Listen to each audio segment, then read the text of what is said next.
of the most common and most important questions that potential art investors often ask me is, how do I know if an artist is a good investment or not? Unfortunately, there is no easy way to answer this question, but there are some signs and indicators that you can use to get some kind of idea of how desirable an artist's work will be in the future. Now, I use the word desirable because in the art market, desirability is the biggest driving force. Although an artwork's aesthetic attributes and composition are obviously important and may contribute as a catalyst to an artwork's desirability, they are not the sole contributing factors.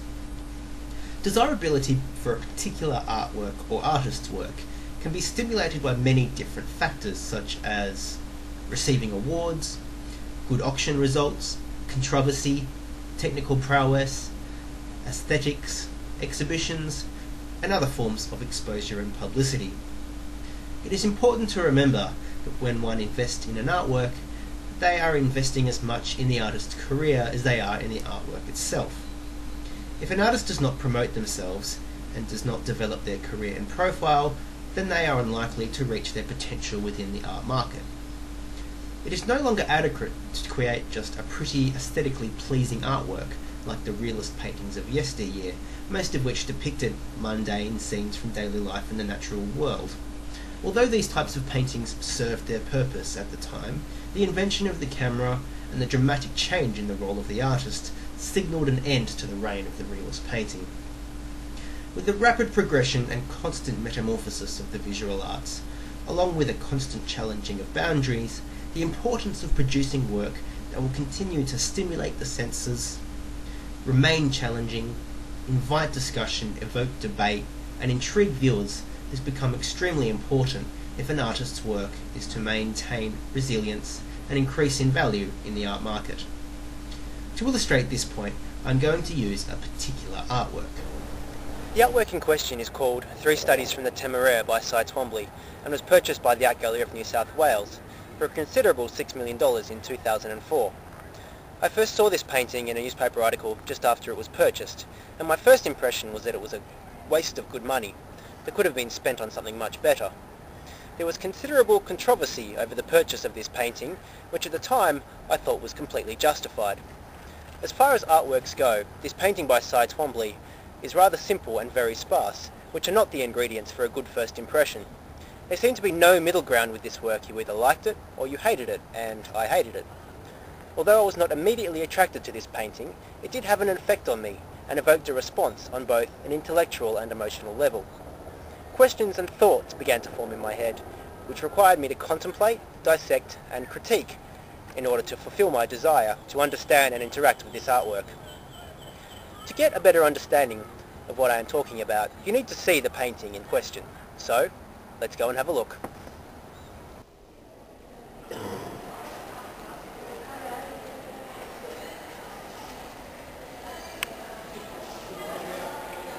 One of the most important points in relation to this artwork is that it didn't give everything away when I first viewed it. Instead, it made an impact, even though it was mostly negative, by leaving me with unanswered questions and unsatisfied with my first interaction. I was therefore in a position where I had to instigate further interactions in order to resolve the conflict and tension that this painting had created. I did not come to like this painting because I began to find it visually appealing. It was because of what lay beneath. The interaction, emotions, thoughts, and reaction that it evoked in me caused me to feel a sense of satisfaction in having eventually been successful in understanding and interacting with this painting.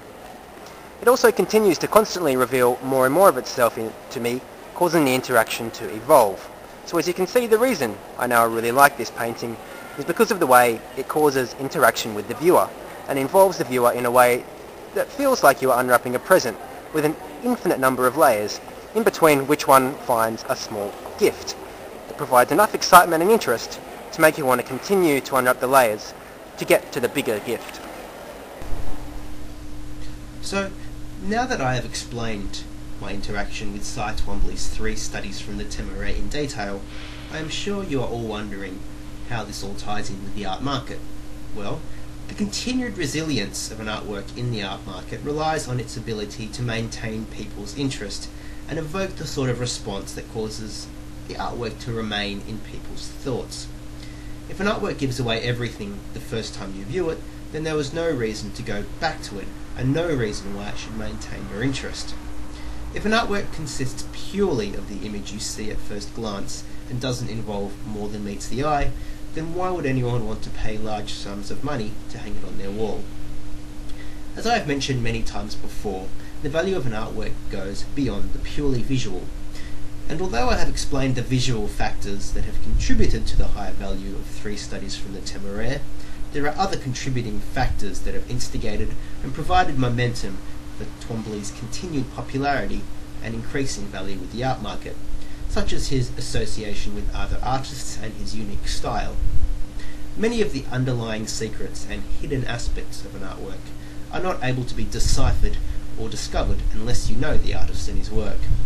A catalyst of some sort is required to initiate the interest in the artist's work and expose the artist's profile, allowing the artwork to be revealed to the market, which will then allow people to critique, question and comment.